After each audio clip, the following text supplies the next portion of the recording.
What's going on, everybody? Welcome back to The Haunted Beard. My name is Jake. Thank you for joining me. Today, I want to give you 5 deep-cut, hidden gem horror movie recommendations just in time for Halloween, as I'm sure you're probably looking for something new to watch here leading up to the Halloween holiday, and hopefully I can give you a good recommendation. I'm going to keep this video spoiler-free, and I'm also going to include in the video what platform you can stream these movies on, because I'm sure you're wanting to know. So, without further ado, here we go. Kicking things off is the Japanese found footage film, and that is One Cut of the Dead. This came out in 2017, and this is, in addition to being a found footage, is also a zombie horror and comedic horror as well.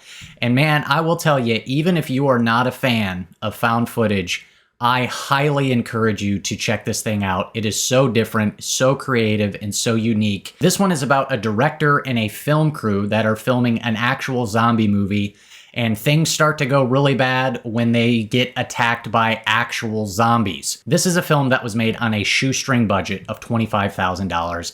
And I would recommend going into this one blind, knowing as little as possible. Now, I will give you a little warning. As this film starts off and you watch the first few minutes, you're probably going to think, this looks like the most cheap, low-budget, horrible zombie found footage movie I've ever seen. But trust me when I say stick with it. I promise you this thing is going in places that you will not expect.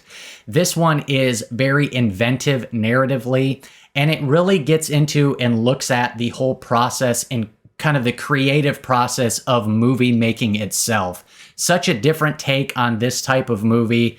Man, I thoroughly enjoyed this thing. It was such a fun ride. I cannot recommend this one enough. Even if you're not a found footage fan, I think you owe it to yourself to give this one a try.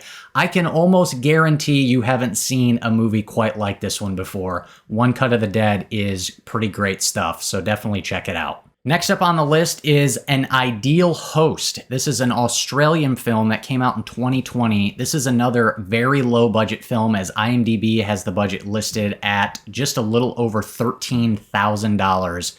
But man, I was very impressed with this thing. This is another horror comedy with a little bit of a sci-fi twist. And this one is about a young woman named Liz who just wants to host the perfect dinner party, but an unexpected guest sends the evening into chaos with potentially apocalyptic consequences.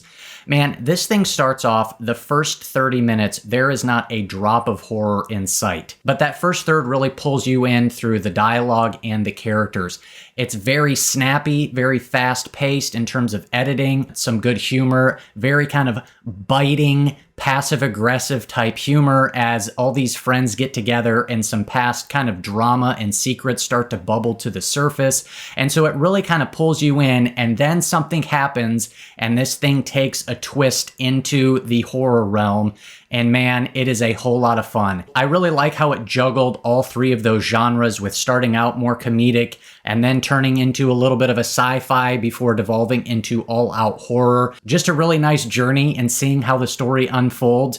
It's very unpredictable. By the time you get to the end of the movie, when you look back to see where the movie started, there is no possible way you're going to have any clue where this thing is going, and it's a whole lot of fun to watch it all unfold and see what happens. Really enjoyed the fast pacing of this one, good humor, good dialogue and writing, good characters, and overall just a really fun film with some unexpected twists and turns. So, An Ideal Host, definitely check it out. Next up on the list is an old one. Now, for some of you, this might not be a hidden gem, depending on which subgenre of horror you take to, but given that this movie is over 50 years old, I feel like there's a good chunk of you that have probably never seen it, and that is The Bird with the Crystal Plumage. This is an Italian film that came out in 1970, and it is directed by the great Dario Argento. It is his first solo directing credit.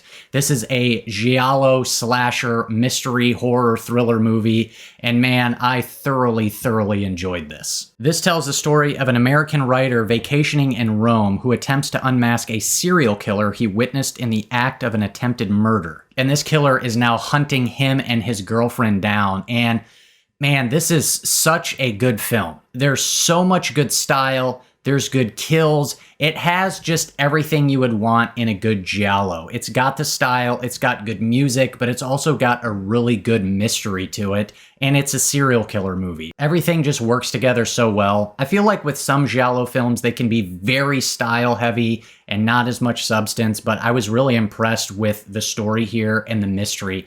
Found it to just be very engaging, very unpredictable. This one has an ending that I did not see coming, and it's just kind of this visual feast. So if you've been in the mood for a giallo film or a serial killer mystery or a slasher movie, this one checks all 3 boxes. So I think it would make for a pretty great watch this Halloween. All right, let's get to the next one, and the next one is Stakeland. This is a vampire film that came out in 2010, and it takes place in this post-apocalyptic world where vampires rule and have completely taken over. And it tells the story of this vampire hunter by the name of Mister and his young protege as they travel across the country to this sanctuary called New Eden. This one has some pretty impressive world building in it, and I was really impressed with the details and some of the little things that they focused on that helped make this thing memorable and leave an impact. And this is a journey movie, and it's just kind of focusing on these 2 main characters as they travel on this journey to seek sanctuary, and it's just about all the crazy things and unpredictable things that happen to them along the way as they run into, cults and militias and religious extremists and all sorts of things, and some friends that they make along the way and pick up along the way to try to help out. And this one too, I felt like did a good job juggling the different tones it was going for.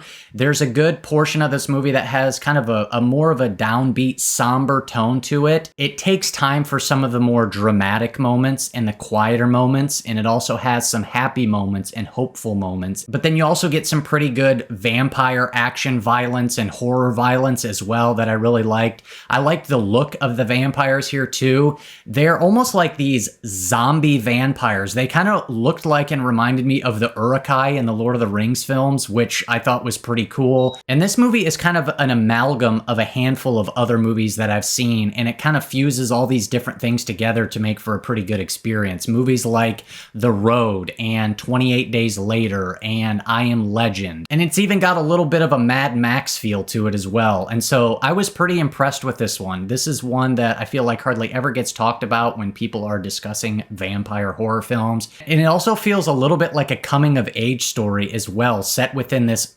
vampire apocalyptic background. And so just pretty unique and different and kind of borrowing little ideas from a handful of other movies, and it all fuses them together quite well. So yeah, I had a pretty good time with Stakeland. If you haven't seen it, definitely check it out. The next film on my list is another Japanese film. This came out in 1988, and that is Evil Dead Trap. And this one tells the story of this lady who is a late-night TV show presenter, and she receives what is alleged to be an actual snuff film in the mail.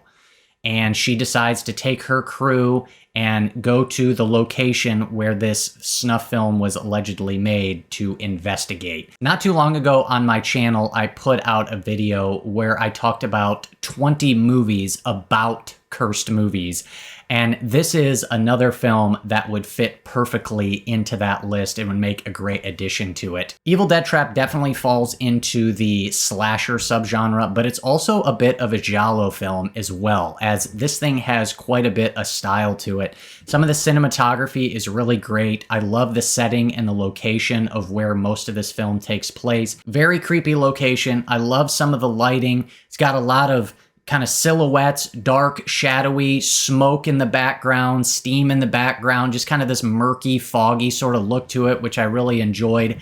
And this one has got some pretty gnarly kills, and because it's in the 80s, it's all practical effects. And let me tell you, man, if you want to see some kills, check this one out. It has got some very memorable kills. The main theme music alone is enough to make this memorable, and that really makes it feel a bit like that giallo film. It has just that sound to it that really sticks out. It's got great style. It's got great memorable kills. It's got a soundtrack that absolutely crushes. But man, let me tell you, this is a film that I was enjoying. I was having a pretty good time with. And then the last 20 minutes happen. And dude, the last 20 minutes of this movie are bananas. Absolutely crazy. This thing goes completely off the rails in the best possible way. I can all but guarantee you have no idea where this thing is going in the last 20 minutes. And there's some comparisons I would love to make to some other movies, as clearly this movie has been inspired by other horror films that came before it, but it has also been an inspiration for some recent horror films. I would love to get into it a little bit more, but I feel like it could potentially spoil things. But it's just cool because you can very clearly see some of the influences that are at work here in this film. And man, the last 20 minutes, I promise you will never forget. They are wild. And so that just took it over the top for me. And yeah, I had a pretty good time with Evil Dead Trap. So if you haven't seen it, check it out. All right, there's 5 more hidden gem horror movies for you, but being that it's Halloween, I figure I'd give you one more. So I've got one more bonus pick for you, and this is a kids horror movie, and I don't really ever talk about kids horror movies on my channel, but figure it's Halloween, maybe you're looking for something to watch with the family. And this is a film that I myself watched with my own daughter and wife just a few days ago, and that is Paranorman. This came out in 2012 and is a stop-motion animation, and this one tells the story of Norman, a misunderstood young boy who ends up having to save his town from ghosts and zombies and grown-ups from this centuries-old curse. I'm always quite impressed with stop-motion animation. It's just such an incredible, painstaking process. I don't know how people have the patience to pull it off, but they do. And Paranorman, the visual presentation and the stop motion style, I think is pretty fantastic here. There's some really great sequences that stand out. Not only is this a film that stands out visually, but it also has a good, strong story underneath it as well. And it's a very heartfelt story. I really like the character of Norman, this young boy. He's kind of this misunderstood loner. He's different. He sees ghosts and everybody thinks he's crazy and he's the only one who can see them. So he's very misunderstood, but I really liked his character. It's a very heartfelt story with a good message and good themes underneath it about friendship and bravery and just kind of, standing up for who you are sort of thing. It's got some good humor in it as well, and my 5-year-old daughter really liked it. So yeah, there you go. There's the ringing endorsement. I'm getting her into horror at a young age, all right? So there you go. But yeah, anyways, those are my picks. Hopefully there was at least 1 or 2 in there that you haven't seen before, and maybe it'll give you something good to watch this year for Halloween. So that's all I got for you. Thank you so much for watching. Like always, hit me up down below. Let me know some of your hidden gem recommendations. I'm always looking for new stuff to watch. Plan on making many, many more of these types of videos. So yeah, that's all I got for you. Thank you so much for watching, everybody. If you got anything out of this video, go ahead and do me a favor and do not click that subscribe button unless you want to be haunted by the beard.